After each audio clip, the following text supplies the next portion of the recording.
Raider Nation, what's going on? It's Mitchell Rentz, your host of the Raiders Report, and what a day 2 was. It's in the books of the 2024 NFL Draft, and coming up here on today's show, I'm going to be breaking down my final grades of the Raiders' Day 2 picks here with Jackson PowersJohnson at 44 and Delmar Glaze at 77. If you don't know, the Nation, we're a family. If you bleed silver and black, hit that subscribe button. If you want Raiders videos every single day, hit that subscribe button. If you're ready to tune in with Jeremy Chuggs and I tomorrow at 11 a.m. Eastern Time, yeah, we're getting up early. We're going to be rocking with the Nation because we're going to be live for pick 112, 148, 208, 223, 229 here on the Raiders Report. It's going to be a wild day. Subscribe so you don't miss it. So coming up here, we're going to be breaking down the top 2 picks that the Raiders had today.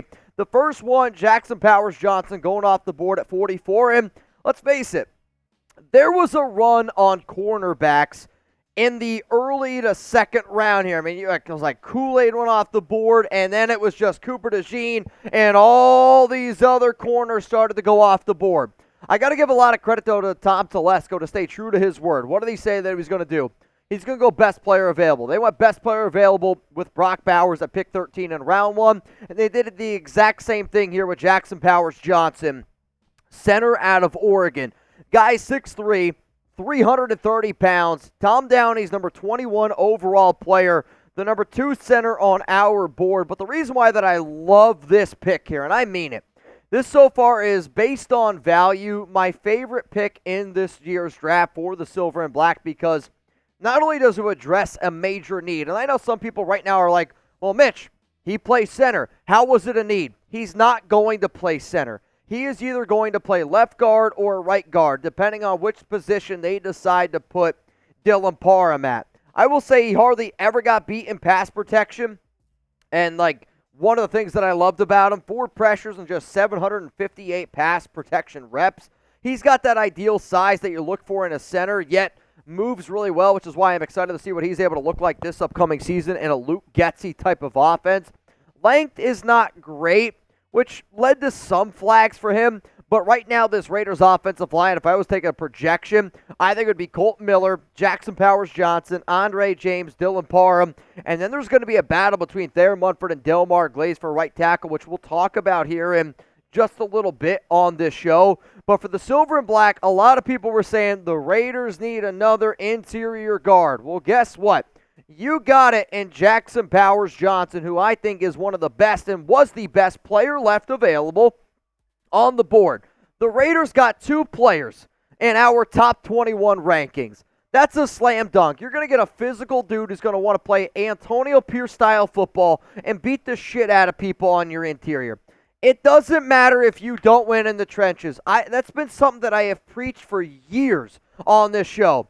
Whether you like Antonio Pierce, whether you like Tom Telesco, this is an organization that believes in building in the trenches. They did it in free agency on the defensive line, and now they are showing you this year that they are doing it now on the offensive line in this year's draft. On top of that, you got to give your flowers to AP and Telesco for having the mindset of, imagine the world that the NFL draft is, right? All eyes are on you. And all eyes are on your ability to be able to make those right picks. Not only are you making a pick in a guy like Jackson PowersJohnson, you also have the wit to call up Andre James, the guy that you just gave a 3-year, $24 million contract to, a guy who's starting to start his family, his life in Las Vegas, a guy that just bought a home literally 2 days ago in Las Vegas with his wife, girlfriend. You called Andre James to tell him, hey, you're still the center of this football team. Don't get worried about the pick we're about to make. He's going to be an offensive guard. Shout out to AP and Telesco, because there's not a lot of coaches that would have done that, and it's why I am so freaking fired up about what the Raiders are doing right now. Here's my question to you. I want you to grade the pick, A, B, C, D, or F. Jackson PowersJohnson going off the board here at 44 to the Las Vegas Raiders. This is going to be the pinned comment on today's show. You're about to get it with the YouTube ad break. I want you to scroll on down, and I'm going to give you my answer. In the history of the Raiders report, I don't know how many times I've given out an A-plus grade in the draft. I'll be real. If there's anything, when I first started doing this show, people hated me because I always rip on the Raiders' first-round picks. Historically says that I'm not the idiot in that situation. I love the Raiders taking PowersJohnson and now Brock Bowers. You combine both of those players. I love this start here for the Silver and Black. I'll tell you what I think about the Delmar Glaze pick and the overall grade that I have for day 2 of the Silver and Black, but let's not get it twisted. This is going to be one of the best picks that the Raiders have made in a very, very long time, especially in round 2. A-plus for Telesco, A-plus for AP. Hit that like button to show some love to our guys. I also got to show some love to today's sponsor, Game Time. And Game Time is a total game changer, if you ask me. Buying tickets to your favorite event, it shouldn't be stressful. Snag the tickets without the stress with Game Time. And Game Time is the fast and easy way to buy tickets for all your sports, music, comedy, and theater events near you. With killer last-minute deals, all-in prices, views from your seat, and their best price guarantee, Game Time takes the guesswork out of buying tickets. Download the Game Time app, create an account, use code CHATSPORTS for $20 off your first purchase. Some of the things that I love personally the all-in prices, which shows you the total upfront cost, so you know exactly what your deal is before you check out. Chugs always says, and I love it, imagine if you went to a grocery store, you bought a gallon of milk, you went to the checkout lane, you thought the gallon of milk was going to be $3, you go to checkout, it ends up being $6. Well, with a lot of other ticketing apps, you go to buy a ticket, and you're like, oh, wow, this is like $50. You go to check out, after taxes, fees, all the other shit that they add on, you're like, how is it $100? With Game Time, the all-in prices is a game changer. So terms apply again. Create an account. Redeem code CHATSPORTS, that's CHATSPORTS for $20 off. Download Game Time today. Last minute tickets, lowest price guaranteed. Let's go to the other pick that the Raiders had today, round 3, pick 77, Delmar Glaze. Listed as an offensive guard because our guy Tom Downey believes that he's going to be a guard, though Glaze has only played tackle for the Maryland Terrapins. He's got 15 starts under his belt at left tackle. He's got like 17 starts underneath his belt at right tackle. Played close to like 800 snaps both years at the tackle position. However, when you look at some of the scouting reports, and again, Tom is one of the guys that I respect the most in the business here at Chat Sports. Guy who evaluates a lot of draft content. He's got a wide frame. You're talking about almost 7-foot frame here for Glaze. Did play tackle in college, but Tom, Daniel Jeremiah, even a guy who I also very trust in Dane Brugler, thinks that he could potentially be an offensive guard due to some of his athletic limitations. Does have a tendency to get a little bit of aggressive, which shows up on tape, but you're talking about a 6'4", 315-pound offensive lineman. Again, Tom has him as a 162 overall grade. For me, I made a video about my top 10 offensive tackles that I would want the Raiders to target. Glaze was in that video, I'll be honest. I had him as a round 5, round 6 grade, so this was a little bit of a reach for me. And I think the reason why the Raiders made a reach is because you saw so many offensive tackles go off the board. There's still a lot of other players that are still on the board that the Raiders could look at in round 4 at pick 112. So for me personally, I look at this grade here for Delmar Glaze, and I'm going to give it a C. Like, there's nothing special about this pick. It's an average pick, but I do think that what I'm about to say, and I hope this resonates with the nation, sometimes good NBA teams, they got to find that sixth man.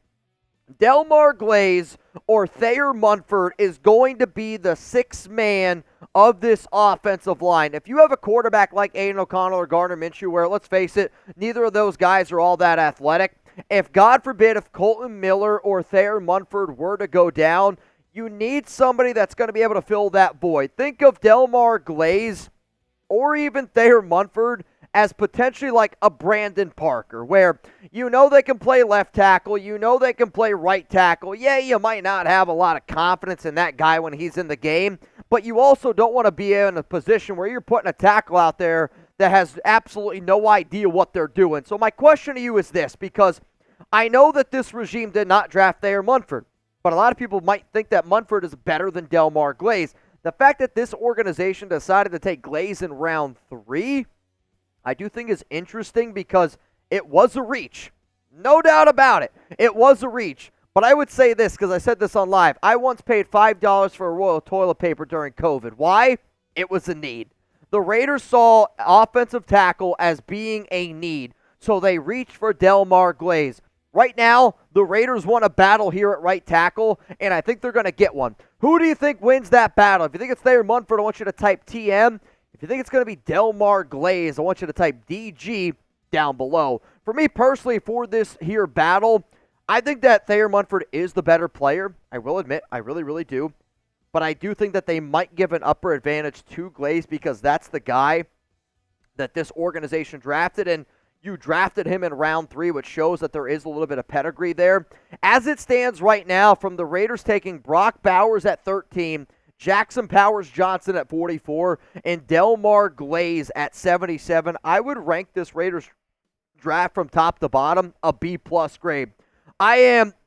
More and more tape I watch on Brock, I think he's a phenomenal player from top to bottom, and definitely somebody that I'm just more and more thrilled about for this organization. Jackson PowersJohnson's an absolute slam dunk there with that value, and I don't want people to just be like, oh, this regime, Delmar Glaze, it was a reach. But when you look at how this draft is going, there's still so much value to be had, and it's kind of like the quarterback position. No QBs were taken today. Why? Because I think the NFL, why there was such a run on QBs early on in the draft, 6 in the top 12, is because teams knew after those top 6, it's not very good. I think a lot of teams right now with offensive line, especially offensive tackle talent, a lot of OTs went off the board because I think there's a certain tier where after that tier, teams are like, we're not going to take any tackles. That's why there was a major, major run on tackles on day 2. So let me hear it down below. How would you grade the Raiders draft so far? A, B, C, D, or F? And when I do these shows, I don't like to think about it as high school grades. I think high school grades anymore, middle school grades, if you don't get an A, it's considered a failure. That's not life. Life in general, you're going to have to be a little bit more tougher, right? A is great, B is good, C is average. There's no wrong getting a C grade. It's not bad getting a B grade because not everything is cupcakes, butterflies, and rainbows in the real world. In the real world, I'm looking at this Raiders draft now, and I'm giving it a B+. You have best player available in Brock Bowers, best player available in Jackson PowersJohnson, and you had a reach on Delmar Glaze. I can't wait to see what this organization does tomorrow. Again, Jeremy Chuggs and I, we're going to be live here on the Raiders Report starting at 11 a.m. Eastern Time. Also, our main chat sports channel here on YouTube, which has close to 400,000 subscribers, they are also going to be live for day 3. Every pick, you're going to get the picks before you see them on TV. And quite frankly, I don't even think ESPN anymore brings the content that we do. If you want to rock with the nation, if you want to rock with Chat Sports, you can tune in here with our main channel, or you can rock with us here on the Raiders Report. I love what AP and Telesco are doing. They're proving to you that if you can't win in the trenches, you're not going to win in general. Something that I've been preaching for a long time, and I think all Raider Nation should give them a round of applause for what they are doing this offseason.